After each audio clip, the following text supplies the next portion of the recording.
who you just saw there, would even call her a psyop. The theory goes like this that they're all talking about.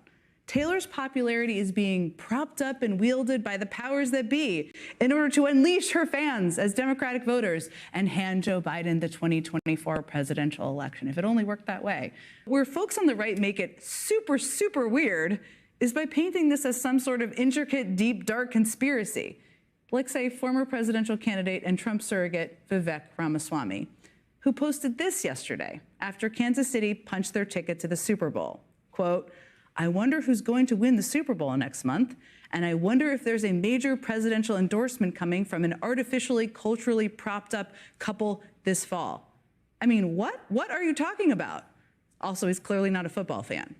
I mean, it could be that the game was rigged, Vivek Ramaswamy. It could be. As part of an elaborate scheme to get Joe Biden more votes. It could be. Or it might have been that Baltimore had some bad fourth quarter turnovers.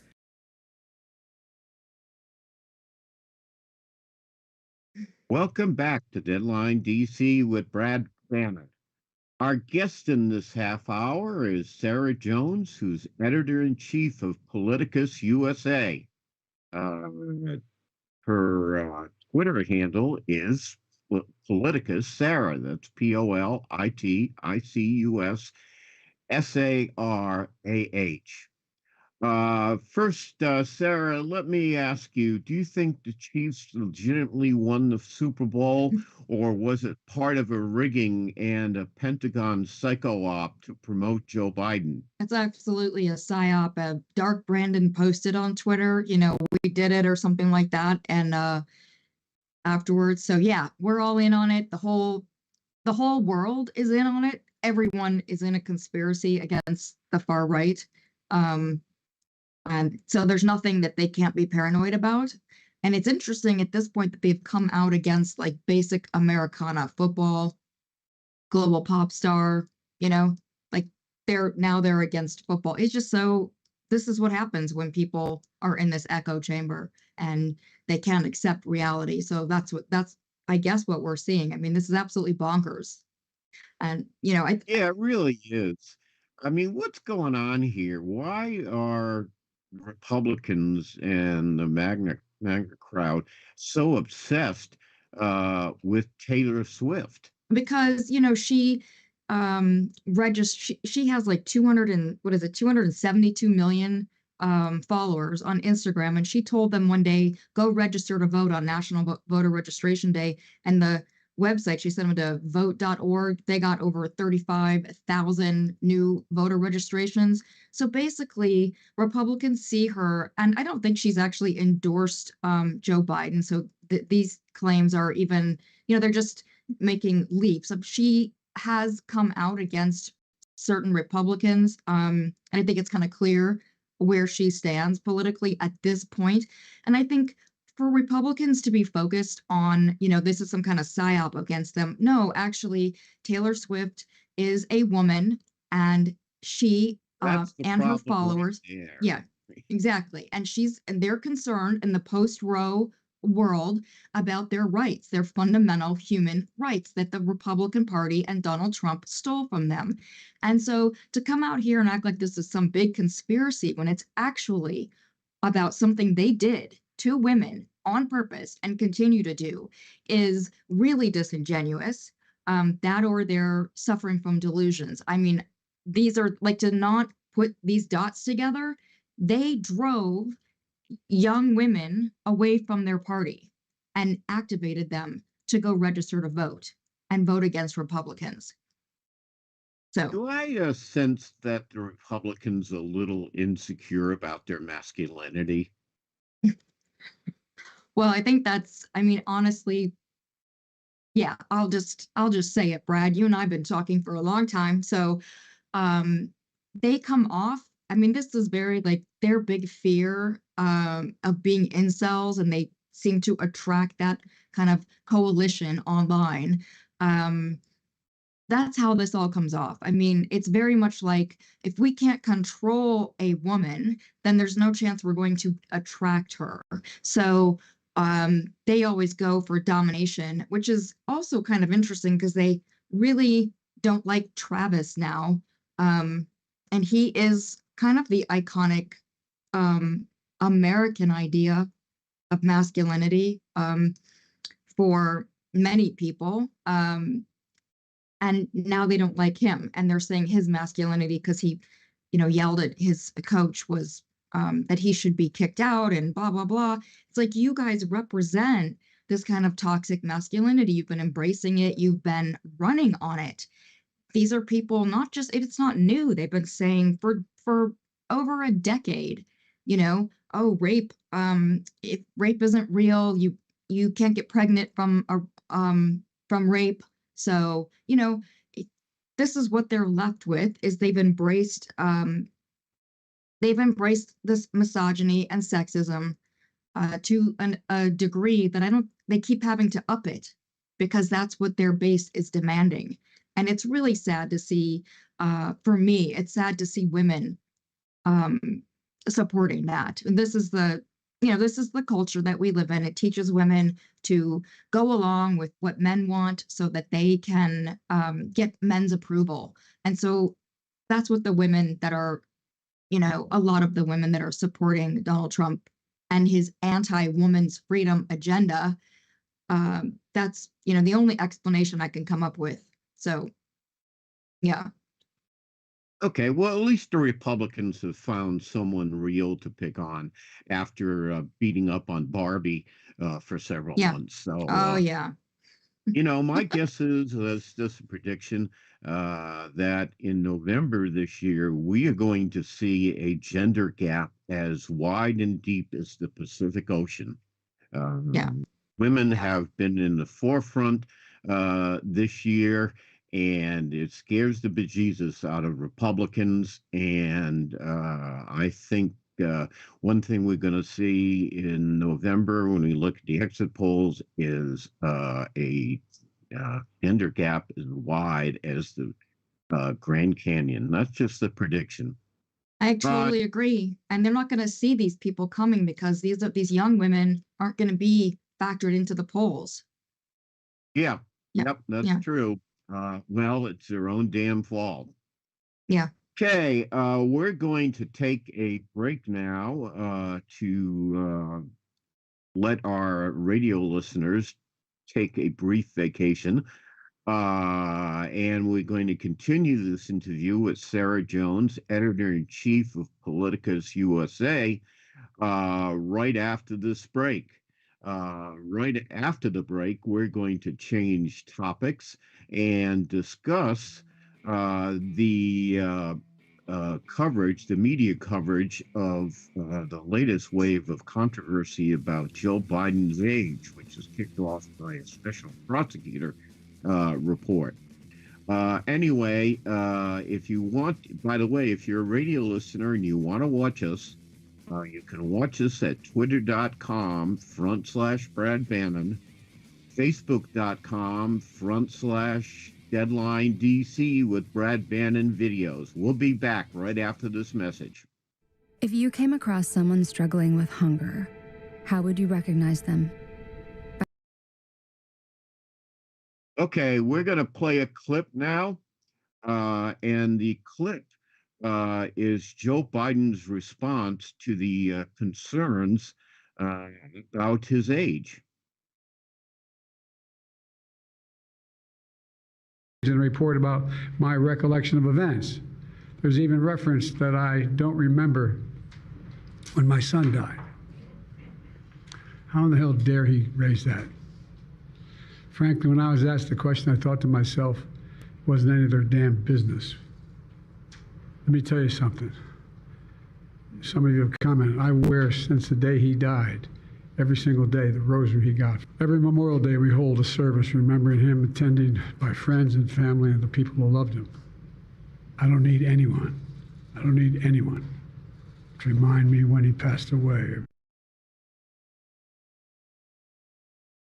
That was President Biden responding to the special prosecutor's report that criticized the president for forgetting things and his age. Our guest in this half hour is Sarah Jones, editor-in-chief of Politicus USA. But let me try this on you, Sarah. Why is it? Now, I saw a national poll a couple of months ago, and I forget which organization did it, but close to 80% of the American public said they had concerns about Joe Biden's age and mental condition. The same poll showed that I think it was 55% of Americans felt the same way about Donald Trump. Now, it seems to me Trump, especially in recent days, has made a number of mental mistakes. He referred to Nancy Pelosi when he meant he referred to Nikki Haley when he meant to say Nancy Pelosi.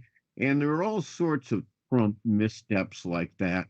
So why is it that the media is so obsessed with Joe Biden's age and so little concerned about Donald Trump's mental lapses? Yeah, I mean, I don't know other than that they really want this horse race. And, a lot of the folks that are doing this, um, they stand to benefit if Trump gets back into office. And I think the people don't really understand that. They think, oh, the media should know that Trump is going to attack them.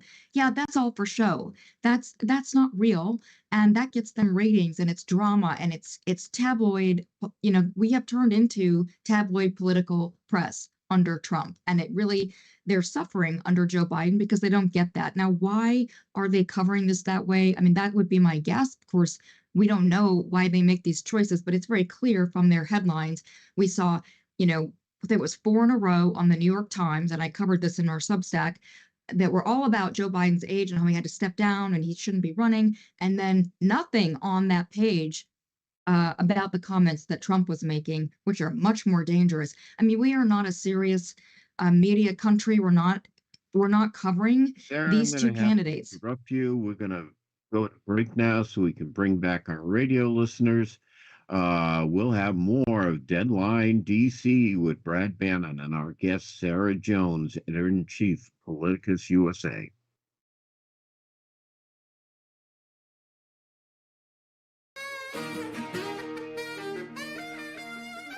Welcome back, Deadline DC, Brad Bannon. Our guest in this half hour is Sarah Jones, editor-in-chief of Politicus USA, and thankfully a frequent guest on Deadline DC because she's able to put up with me. Anyway, Sarah, is this? I thought the president's response that we played in the clip was pretty effective. Do you think this is going to be a lingering concern uh, in terms of the president's chances for re-election in November, or do you think, or will it go away? Well, I think it will go away eventually, but right now it is a concern. And this is what the media does. It's very circular. They cover Joe Biden's age incessantly, and then they say, oh, the polls show that this is what voters care about. So that's why we are covering this even more. And they did that with this report that came out. They actually started saying, and I've been reading this on Wikipedia like it's a fact, oh, this, addressed the established concerns about Joe Biden's age. Now, I don't know, you know, they need to get President Biden out there more for people to see like what we see that are covering him, that he's out here biking on the weekends. He's doing Pilates with his family. He's doing, he speaks off the cuff about nuanced, deep policy issues. I don't know. Of course, he stumbles, and probably more with age, about, over names. But I stumble over names.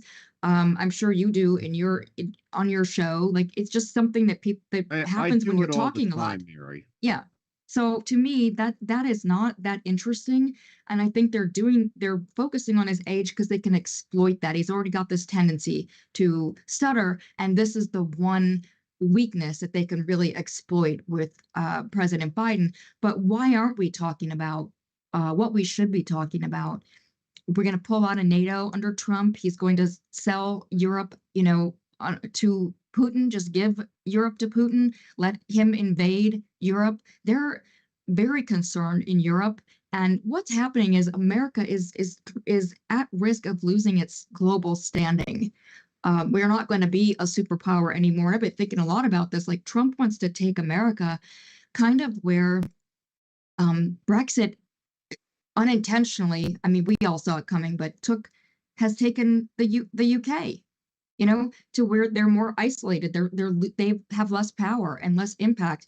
And so how can that be America first?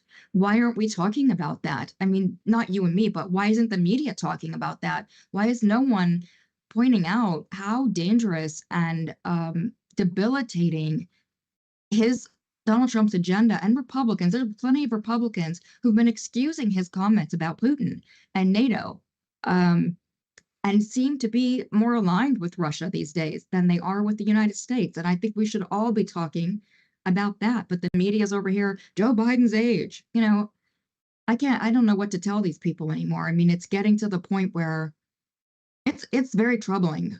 After this happened, when Joe Biden did the clip that you played, I was really horrified that they were attacking him, that he got attacked over the death of his son. He sat for that interview on October 8th and 9th, right after the Hamas attack, which he was dealing with, this international crisis he's dealing with. And they're over here saying, let me insert my opinion about you not remembering the date that your son died. I can't think of a more kind of horrific thing to say about someone, and it had no place. Well, since you raised the issue, let's talk about an issue. One of my concerns is that since we've now treaded into the national security policy area, polls show that Democrats are deeply divided over the question of the U.S. support for the attacks on Gaza. Younger Democrats, I remember seeing a national poll recently where they asked Americans whether or not they sympathize with Israel or the Palestinians in Gaza. And by a 2-to-1 margin, younger Democrats said they sympathized with the Palestinians in Gaza, whereas older Democrats tended to sympathize with Israel. It seems to me this is causing a great divide in the Democratic Party. Do you think this is a serious problem facing the president's reelection campaign? Well, I think we're foolish to ignore problems like this when divisions that come up. But Democrats have been historically in the last, at least in the last decade, have been really good about their big tent and being inclusive and listening to concerns. And I think that when we'll just see if this conflict, we don't even know if it's going to still be going on. Hopefully it won't by the election. So it may not even be an issue then. I think Democrats have to show that they're being responsive and hearing the criticism. But at the same time, some of this is being exploited. And I think it's by, hostile foreign actors trying to exploit. You see a lot of this going on the internet, especially. Not to say that these concerns aren't real, but to say that, as always, we saw the Kremlin do this with racism in the United States. They know how to exploit us and divide us, and that's what they're really good at. And so, it's very clear that they're engaging in that again. So I do think it's a concern, but I also think that foreign policy isn't really the top issue for American voters. I wish that American voters paid more attention to foreign policy, but they don't really seem to, except like this, to get attached to like one singular issue. And that's kind of, and not have this broader interest in what's going on. And we could talk about what's going on all around the globe. It's not pretty right now. It seems like the world is on fire. I'm not sure if this froze. Oh,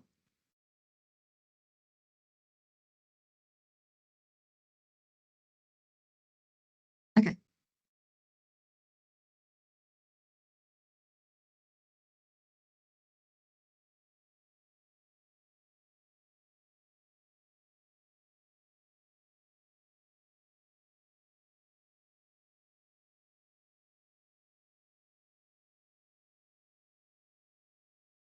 Mhm. Well, it's very clear that Trump was ordering them to not pass the border bill because he wants the chaos at the border so that he can run on it. Now, what I think is going to be very difficult for Republicans is that the Democrats will be able to run against them on the very fact that Democrats gave them 80% of what they wanted, and they dropped the ball and refused to pass it. So they're going to have to answer for that in terms of those lower races, down ticket races. Is that going to really matter with Donald Trump? Donald Trump's going to be out here talking about the border, doing his fear mongering like he always does, because there's nobody better than, victims like migrants who are fleeing violence in their own countries. No better person for him to attack. And he'll keep doing that. Yes, he will. Sarah.